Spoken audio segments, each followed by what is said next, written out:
Welcome back folks, I hope you're all doing well. In this episode we're going to analyze a couple of specific dogfights from my latest video in the Until I Die series, and I'll explain in detail the strategy I personally use to anticipate and predict the enemy's movements. So let's begin with the first dogfight.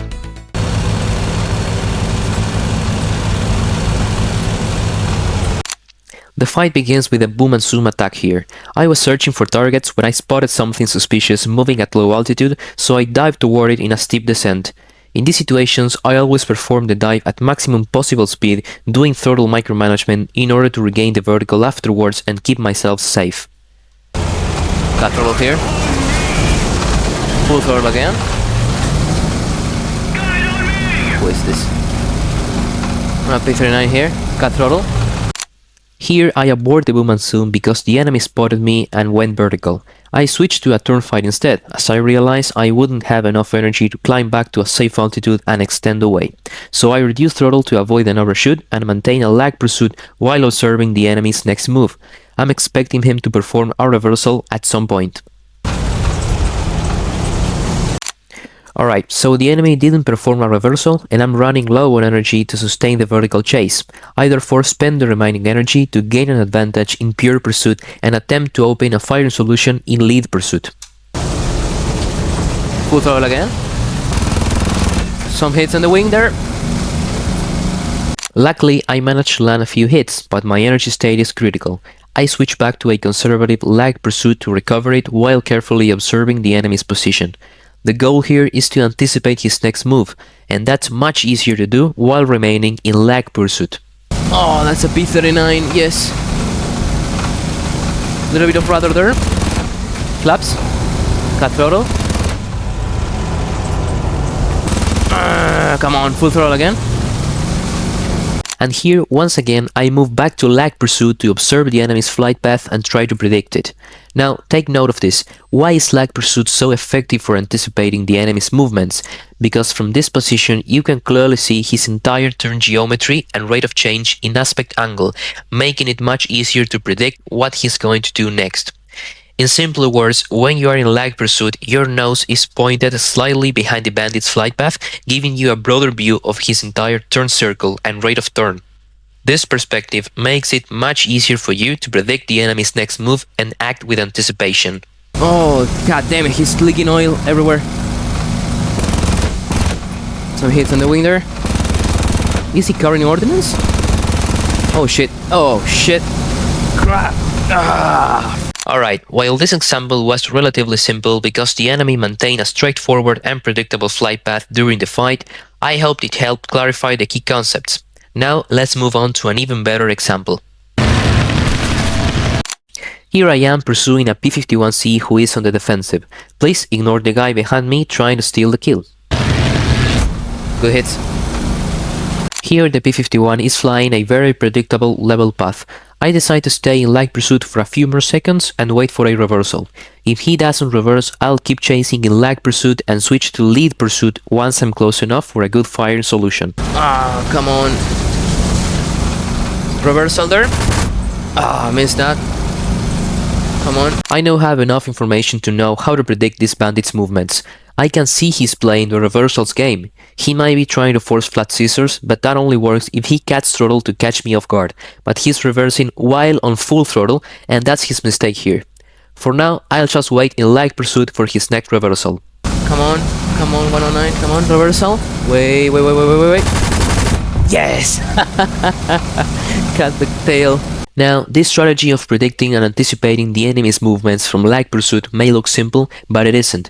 To successfully predict an opponent's actions, you must know every performance characteristic of their aircraft, its strengths and weaknesses. Missing even one of those details can lead to a fatal error.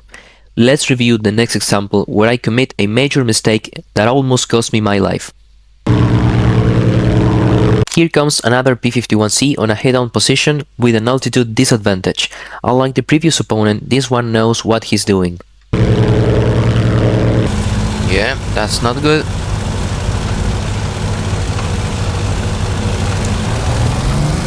The P-51 already bled his energy trying to climb up to my altitude, so I'm gonna surprise him with an Immelman at the last moment. His only options are following me into the vertical, producing a one-circle fight but burning his remaining energy in the turn, or break downwards into a split S, creating a two-circle fight. In either scenario, I retain the advantage.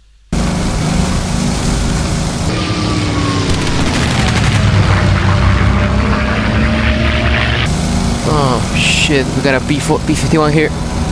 As you could see, he followed me into the vertical, creating a one-circle fight, but he broke off halfway up the circle when he realized he didn't have the energy. He's now completely defensive and my only job is to manage my throttle and nose vector correctly until I get a firing opportunity. Thought it was a P-47. Yeah, let's go. Let's dance, buddy.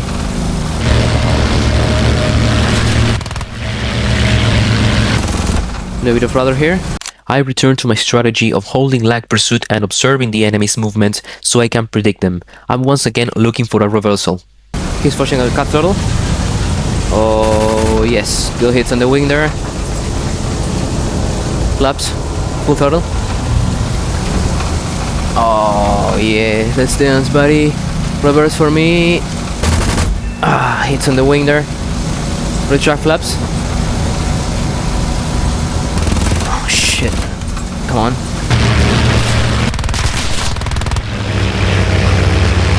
Now, this is where things started to get complicated.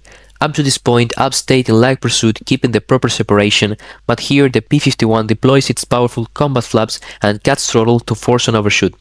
In VR, it was impossible for me to notice the flaps were out, and I completely forgot to account for the possibility that he might be using them.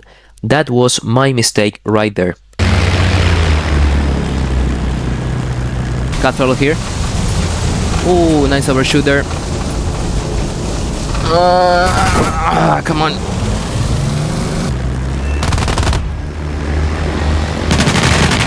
I reduced throttle too late and my rate of energy loss was lower than that of the P-51 with its flaps deployed. The overshoot was inevitable, and the P-51 skillfully took advantage of the firing window, taking a beautiful snapshot of me at the right moment. Oh shit! Oh man, that was a good one! Luckily for me, the 50 cal rounds barely do anything in a high-speed pass like that, and the P-51 ended up upsetting duck after forcing the overshoot and losing virtually all of its speed. I took advantage of that small time window to land a final shot.